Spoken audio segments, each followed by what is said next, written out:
a bit of a kerfuffle for the Red Sox last night in the was that the 8th inning last night? 8th inning.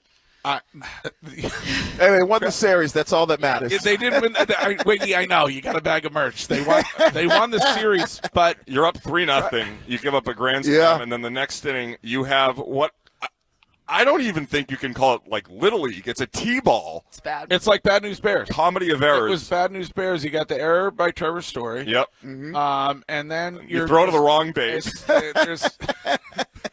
Meanwhile, run after run after run is scoring on the play. Yeah. I mean, it's wild because they win a series, and you're like, all right, I maybe they're going to turn this thing around, and then you have that's not Major League Baseball play that you're seeing. Yeah. And I'm sorry if that's any other team.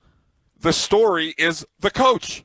In this case, the manager. Well, the story is the story a little bit last night, though. I mean, and he's I guess you could look at him and say he turned it around a little bit this year, but that's a disappointing that's an overall disappointing signing by the Boston Red Sox. Without a doubt. Awful signing, especially considering what it did, where potentially if you gave that exact contract to Bogarts, then none of this chaos of the last couple of years happens, and then. But you wouldn't have been able to give Bogarts that because he already got the 120. He was looking for north of $200 million, so you weren't going to get Bogarts at 120. What you were able to get Trevor Story at. So maybe that was their thought process. Because what did he end up getting? 285 or 265. Yeah. So Who cares though? That's my thing. Who cares? But the Bogarts contract is horrible. If you're a Padres fan, you look at that contract and you're like, why the hell did we give that? Because he's not doing anything out there. So the people who care are the people that had to cut the check. They're the ones saying, is it worth it giving to that guy? Well, that offseason, too, was the one they chose not to call Kyle Schwarber. Right. And that was just. That's your biggest mistake because I think he's